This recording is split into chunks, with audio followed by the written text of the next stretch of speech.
In my previous video, I showed a quick glimpse of EasySend. Using EasySend, I built a secure, dynamic, branded Salesforce connected RMA journey in an afternoon without writing a single line of code.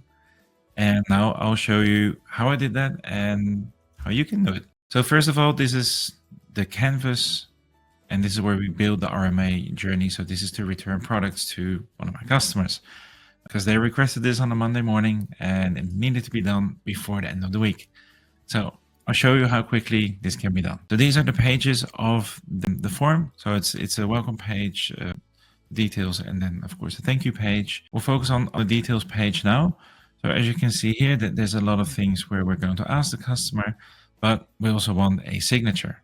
So on the left-hand side, I'll just go to signature, I drag, drop, and we're done. Someone can sign here, and we'll show you that later. But for instance, here is phone number. I only want a phone number when it's a high priority request. So click on phone number, and then here you can see the behavior, and from here you can link it directly into Salesforce. So when someone fills it out, it's directly in Salesforce, and there's a condition. And here it says, only show this field when priority is high. So that way, anything that's not needed on the screen, you don't have to show. And of course, you also have some validation. For instance, email, it needs to be an email format.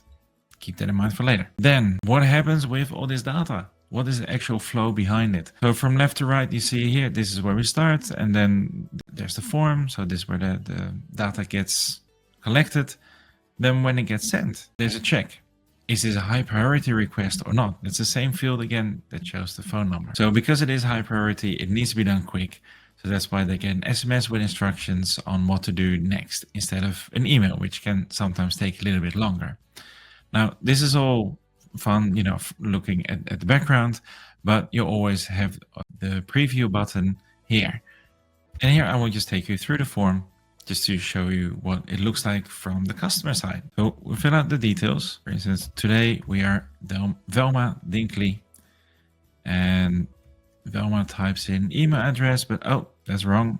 That's the validation or the condition we talked about before. So people are usually quite short here. Fill out the serial number. Yes, I have the receipt. Where is it purchased? In my case, Amsterdam. And the reason for return, yeah, I made a mistake, did a wrong order. So let's see, let's do 1st January 2025, and then priority is high. And as you can see, phone number appears. So we can just add a phone number. And of course, here we said we have a receipt.